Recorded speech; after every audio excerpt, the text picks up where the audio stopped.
the News Channel 5 network. This is Titans Talk. And there, welcome into Titans Talk on this Monday night. I'm Steve Layman. Thanks for joining us here on News Channel 5. Plus, we will break down everything from yesterday's Titans loss to the Browns 29-28. Cleveland scoring the game's final 26 points. The largest road comeback in NFL history. And another day that just leaves you scratching your heads about what this Titans team is all about. This is a 1-4 start now. That was a game yesterday that they had won. And after 3 consecutive games that were blowouts and they really weren't competitive for much of them, here was an opportunity to win. And you know what? If the Titans won yesterday, you could make a good case they were where they were expected to be after 5 weeks. 2-3 against that schedule. Just won a game at home that you were supposed to win. The way they were doing it in the first half looked to be impressive fashion. You could make a statement that this team had really made strides. They were moving forward. And that is sort of what the narrative would have been had the halftime score held up. And then all of a sudden, the second half, they just could do nothing right. And it was a snowball effect in that game. The offense couldn't get going in the second half. The defense couldn't stop the Browns. Confidence completely flipped. Momentum flipped. You even had a couple chances there where it looked like the Titans had turnovers against a Cleveland team that doesn't turn the ball over. The muff punt, the interception by Jason McCourty, and both of those plays, potentially game-changing plays, get turned around because of penalties. And that's the thing. If you look at this team at this point, the mistakes are glaring.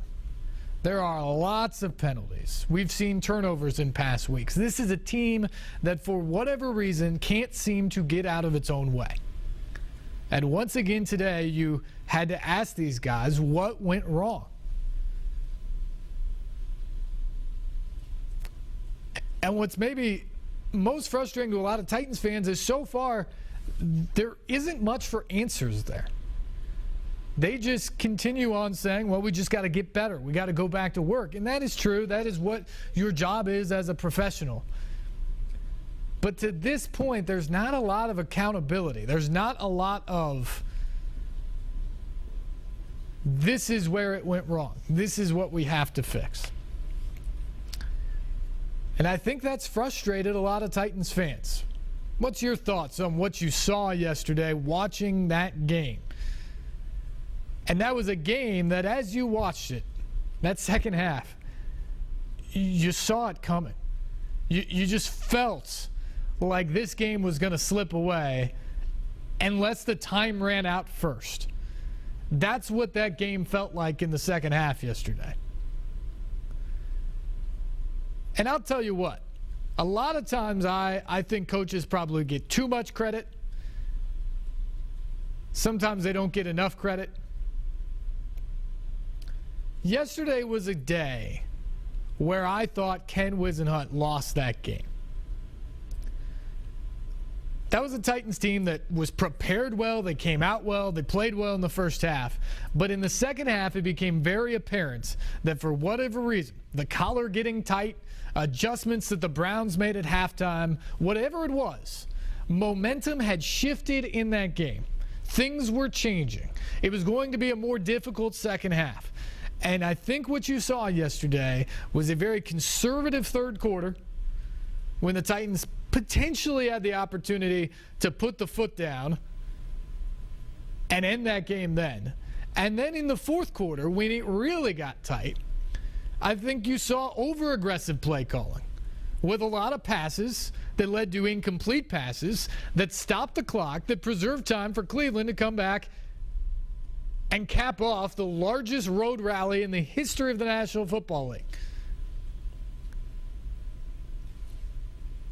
I truly think Ken Whisenhunt has some explaining to do, and he has to some extent, but certainly not taken any sort of full brunt of the responsibility of yesterday. But if you looked at that, the last 3 sets, of first downs that the Titans had in the game with the lead, they threw the ball on first down each time. The Browns score to make it a 6-point game with 6 minutes to go or 6.5 minutes to go. Titans throw an incomplete pass on first down. If you run the ball there, you run 40 seconds off the clock. You may not gain anything, but you run 40 seconds off the clock. You're already down below 6 minutes at that point. The Titans go 3 and out on that series, give it back to the Browns in less than 90 seconds. The defense actually rises up and makes a huge play. Michael Griffin, who was fantastic yesterday. If you want to look at a guy who played well the whole day, Michael Griffin was outstanding in yesterday's game. 14 tackles, an interception, a sack. He was terrific. He comes up and gets that interception. The ball goes back to the Titans. Less than 5 minutes to go. And on first down, they throw the ball again. No one was open. Whitehurst was forced to throw it out of bounds. There were opportunities to bleed that clock away, and they didn't do it. And then you sit there at 4th and 1, 4th and inches actually, and a chance to go for it, or a chance to punt it away. Deep in your own territory, Ken Wisenhunt said he went for it because the percentage says if you go for the quarterback sneak at 4th and less than 1, it's above 80% that you get it in the NFL. And if the Titans got that at that situation, he felt that that would have basically salted the game away. That's his explanation. I look at it from a different perspective. I think you have to weigh very heavily when you're talking about a 4th down situation on your own side of the field, very heavily the risk versus the reward. The reward in that situation with more than 3 minutes to play on 4th and 1 is that you get a first down. With more than 3 minutes left and the Browns with a timeout to go, you're not running out the clock without punting it away again unless you get a first down. So you're going to have to get another first down because they have a timeout and they have the 2-minute warning there. So you probably run a first down play. They call a timeout with 2:17, 2:15 left, whatever. You're going to run a second down play at the 2-minute mark, a third down play, and then you're going to have to punt with 1:20 left or something like that in the game. That gives them time yet again if you don't get any more yards. So just getting that first down wasn't going to, in and of itself, win you the game. Not getting that first down gives the Browns offense the ball at your 40-yard line with more than 3 minutes to go to drive down the field and score against you. You punt that ball away. You punt it away. And you probably pin the Browns at least inside their 20. And Brett Curtin's been pretty good this year and throughout his career, maybe even back inside the 10-yard line. And you force them to drive the field with 80 yards or 90 yards behind you and score a touchdown. Not just a field goal, score a touchdown against your defense. And oh, by the way, people talk about how much the Browns had success in the second half, and they did. But on the previous possession, you got Brian Hoyer to try to force something because he's losing and needs to make a play and throw an interception to Michael Griffin. Earlier in the fourth quarter, you got Brian Hoyer to be confused on a look and throw an interception to Jason McCourty. It got wiped away because of a penalty, but he was making mistakes. And if you made him go the full length of the field, probably throwing on every down, with your ability to pin your ears back and get after the passer, I like my chances there to get a mistake, to get some incomplete passes, to hold up there. You give them the ball at the 40-yard line, and you're in deep trouble. And the Titans certainly were yesterday.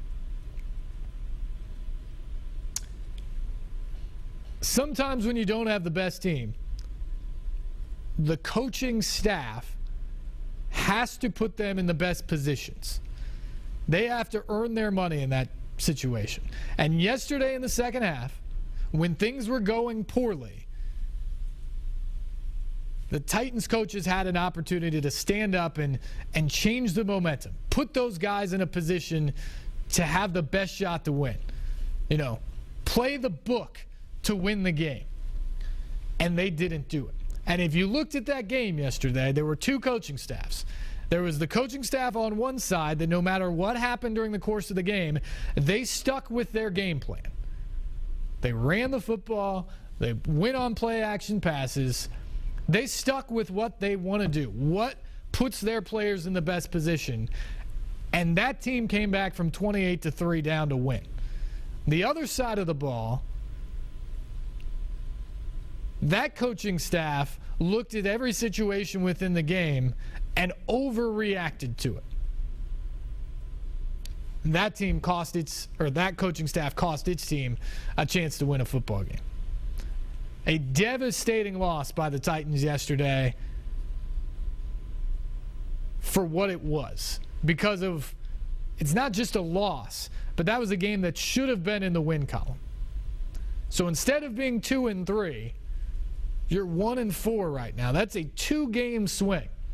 The last 3 losses, as demoralizing as they were, because the Titans didn't really show up or weren't competitive, they only count as 1 at the end of the day. And you look at it and you think, those teams are good teams that are probably going to the playoffs. I think you can make a safe bet at this point, frankly, that the Cowboys, the Colts, and the Bengals are all playoff teams.